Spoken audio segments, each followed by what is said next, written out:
Good morning student. हम लोग भारत महिमा कविता की बाकी की पंक्तियों का अध्ययन करेंगे। विजय केवल लोहे की नहीं, धर्म की रही धरा पर धूम।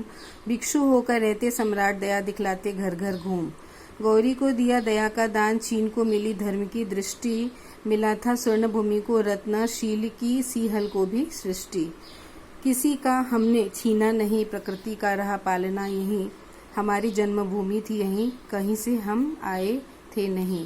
प्रसाद जी इन पंक्तियों के द्वारा यह बताना चाहते हैं कि हम आर्य थे, हम अनार्य नहीं थे, हम भारतवर्ष के ही थे, हम कहीं से आए नहीं थे।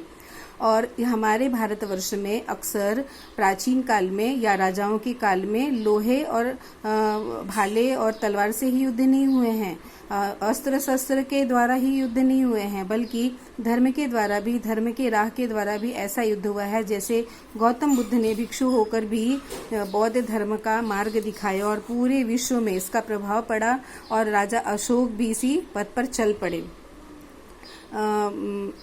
आगे दूसरी जो पंक्ति है उसमें बताया है कि मोहम्मद गौरी और पृथ्वीराज चौहान के बीच युद्ध हुआ और पृथ्वीराज चौहान ने मोहम्मद गौरी को जीवन दान दिया और धर्म के प्रचार प्रसार में पूरा भारतवर्ष इस क्षेत्र में अग्रसर रहा। हमारा जो भारत है वह स्वर्ण भूमि कहलाता है, लेकिन यहाँ पर स्वर्ण भूमि श्याम देश को कहा गया है, म्यांमार को कहा गया है और वैसे तो देखा जाए तो चीन को भी कहा गया है, चीन को भी कहा गया है कि वह स्वर्ण देश है।